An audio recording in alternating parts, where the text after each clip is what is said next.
Avatar Meher బాబాకి జై. సేవా ధర్మంలో ప్రావీణ్యత.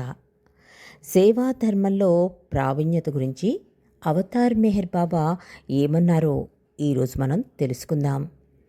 ప్రియతమ అవతార్ మెహర్ బాబా సేవా ధర్మంలో ప్రావీణ్యత అనే సూక్తిని ఆయన తన విశ్వవ్యాప్తమైన కార్యక్రమాన్ని ప్రారంభించే కాలంలో అంటే 1923 సంవత్సరంలో ప్రవేశపెట్టారు.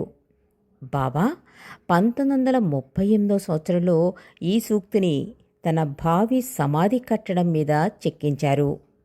సేవాధర్మంలో ప్రావీణ్యత అనగా భగవంతుని సేవ చేయటంలో బానిస అయిపోవుట. అసత్యమైన ఆత్మ పూర్తిగా తొలగిపోయి వాస్తవమైన ఆత్మ భగవంతుడు వాస్తవంగా మిగిలిపోయినప్పుడు ఎవరైనా పరిపూర్ణమైన బానిస కావచ్చును.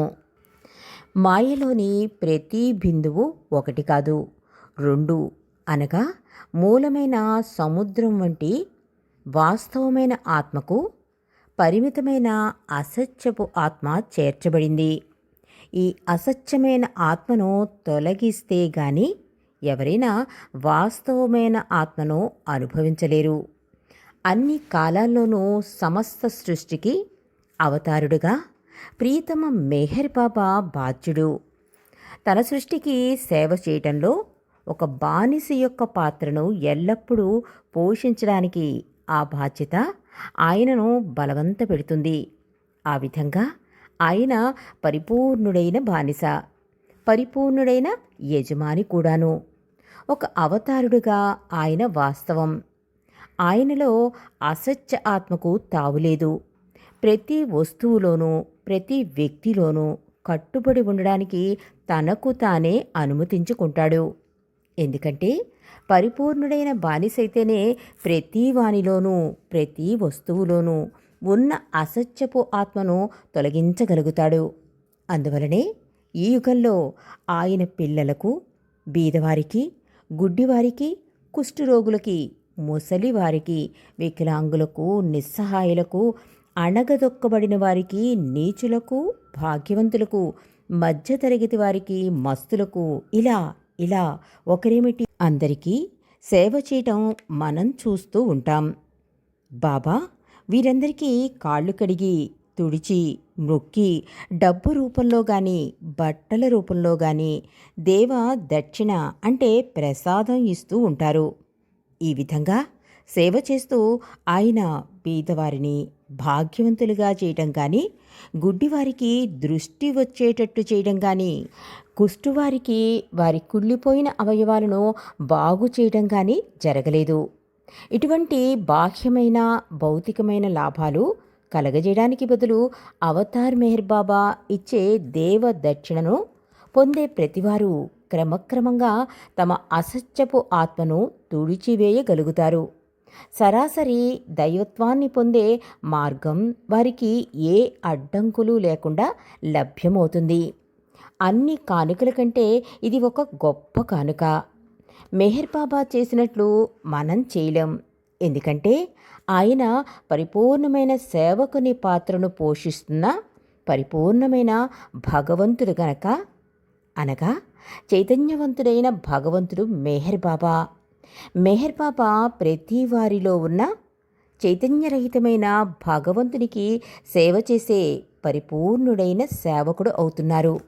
కానీ మెహర్ బాబా చేసే నిజమైన సేవ మనకు తెలియకపోయినప్పటికీ చైతన్యరహితమైన భగవంతుని రూపంలో చైతన్యవంతమైన భగవంతుని సేవించే అవకాశాన్ని అవతారుని గాని సద్గురువుని గాని మన హృదయాలలో నింపుకుని మనం చేసే ఉద్యోగం ద్వారా కానీ, వృత్తుల ద్వారా కానీ, వ్యాపారం ద్వారా కానీ, వ్యవసాయం మొదలైనవి చేయటం ద్వారా కానీ భగవంతుని సేవించమని మన హృదయాలు మనకు చెప్పినప్పుడు సేవాధర్మంలో ప్రావీణ్యత అనే సూక్తి మనలో సజీవం అవుతుంది. ఈ సూక్తి అందరికీ అంటే ప్రతి వారికి వర్తిస్తుంది. నిజానికి అవతార్ మెహర్ బాబా యొక్క విశ్వజనీనమైన ప్రకటీకరణ తర్వాత మానవాళి దైవత్వం వైపు జాగృతమైనప్పుడు సేవాధర్మంలో ప్రావీణ్యత అనే సిద్ధాంతాన్ని సరిగా అమలు చేసి దాని ప్రకారం జీవిస్తే అది భగవత్ ప్రేమికుని అద్వైతమనే సామ్రాజ్యానికి తీసుకుని వెళుతుంది. అద్వైతం యొక్క వాస్తవికతకు సంబంధించిన అవగాహనను గట్టిగా నాటుకుపోతే దాని సుగంధం ఎవరి జీవితంలోనైనా వ్యాప్తి చెందినట్లు అవుతుంది. ఈ వ్యాప్తి ఎలా జరుగుతుందంటే వివిధ రకాలైన కోరికలు అంటే కోపం, అసూయ, ద్వేషం, స్వార్థపరత్వం, దురాశ, అధికార వ్యామోహం పట్టు క్రమక్రమంగా బలహీనపడుతుంది. చివరికి ఎవరైనా సరే భగవత్ ప్రేమ ద్వారా అద్వైతంలో శాశ్వతంగా మునిగిపోవడానికి దానిని చుంబించాలని కోరుకుంటారు. అవతార్ మెహర్ బాబా విశ్వజనీనమైన ప్రకటీకరణ చేసే సమయంలో మానవజాతి దైవత్వం వైపు జాగృతమవుతుంది. అద్వైతం ద్వైతాన్ని అధిగమిస్తుంది. ప్రస్తుతం దైత్యం యొక్క ఆధిక్యత చలామణి అవుతున్నది. అందువల్ల ప్రపంచమంతటను గందరగోళం పరిపాలిస్తున్నది. కానీ అద్వైతం ఆరోహణ దశలోకి చేరినప్పుడు ప్రపంచమంతా ఒక కుటుంబంగా మారిపోతుంది. ద్వేషం యొక్క స్థానాన్ని ప్రేమ ఆక్రమిస్తుంది అన్నారు మెహర్ బాబా. ప్రియతమ భగవంతుని ఎడల మనము దృఢమైన విశ్వాసం, పవిత్రమైన ప్రేమ అలవర్చుకోవాలి. ఈ ప్రేమ, ఈ విశ్వాసం ఆ మెహర్ బాబా ఒక్కడే ఉన్నాడని, ఆయన కాకుండా మిగిలిన అంతా ఉన్నట్లుగా కనబడేది కేవలం ఉనికి లేనిదని మనలో నమ్మకాన్ని కలగజేస్తాయి. దివ్య జీవితం అనగా సేవాధర్మంలో ప్రావీణ్యత, ప్రియతమ మెహర్ బాబా కొరకు తమను తాము అర్పించుకునే వారి కొరకు, ఆయన కోరికను తమిదిగా చేసుకునే వారి కొరకు ఎదురు చూస్తూ ఉన్నది. భగవంతుని ఎడల మన కర్తవ్యం ఏమిటంటే నిజాయితీతో కూడిన జీవితం గడపడం. ప్రాపంచిక విషయాలలో జోక్యం కలిగి ఉన్నప్పటికీ భగవంతుని హృదయపూర్వకంగా ప్రేమించడం.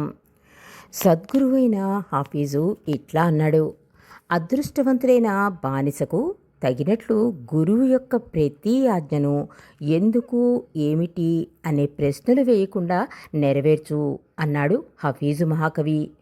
గురువు ఏది చెప్పినా విని నీవది తప్పు అని అనకు. ఎందుకంటే నా ప్రియమైన శిష్య, ఆయన చెప్పింది అర్థం చేసుకునే శక్తి నీలో లేకపోవటంలో ఉంది తప్పు అన్నారు హఫీజు మహాకవి. అంతేకాక నేను నా గురువుకు బానిసను. ఆయన నన్ను అజ్ఞానం నుండి బయటకు లాగాడు. నా గురువు చేసేదంతా ఆయనతో సంబంధం ఉన్న వాళ్ళందరి యొక్క ఉన్నతోన్నతమైన మేలు కొరకే అన్నాడు హఫీజు మహాకవి. మెహర్ బాబా చేసినట్లు మనం చేయలేం. మనం చేసే సేవ ఆయన చేసే సేవ వలె ఉండదు. అయితే మనం ఏం చెయ్యగలమంటే సృష్టికి పరిపూర్ణ సేవకుడుగా ఆయన చేసిన సేవను పూజించడమే. మన కార్యకలాపాల ద్వారా మనం ఆయన సేవను పూజించినప్పుడు మన జీవితాలను ఆయన ప్రేమ సత్య సందేశాలకు అనుగుణంగా మార్చుకోవడానికి, ఆయన ఆజ్ఞలకు బద్ధులుగా ఉండడానికి ప్రయత్నించినప్పుడు మన సేవ ఆయన వాస్తవికతలో పాల్గొనవచ్చు. అది ఆయన దగ్గరకు వెళ్ళడానికి మార్గం కావచ్చును. మనం కూడా సేవ చేయడానికి గాను సృష్టి యొక్క ప్రభువు సేవ చేశాడు. ఇతరులలో ఉన్న ఆయనను సేవించడానికి ప్రయత్నం చేయడం ద్వారా నిజానికి మనం మనలోనే ఉన్న ఆయనను సేవించటకు గాను ఆయన ఇతరులలో ఉన్న తనకు సేవ చేశారు. సేవా ధర్మంలో ప్రావీణ్యత నిజంగా ఒక గొప్ప ప్రముఖమైన సందేశం ప్రపంచమంతటికి. ప్రేమ పదం అవతార్ మెహర్ బాబాకి జై.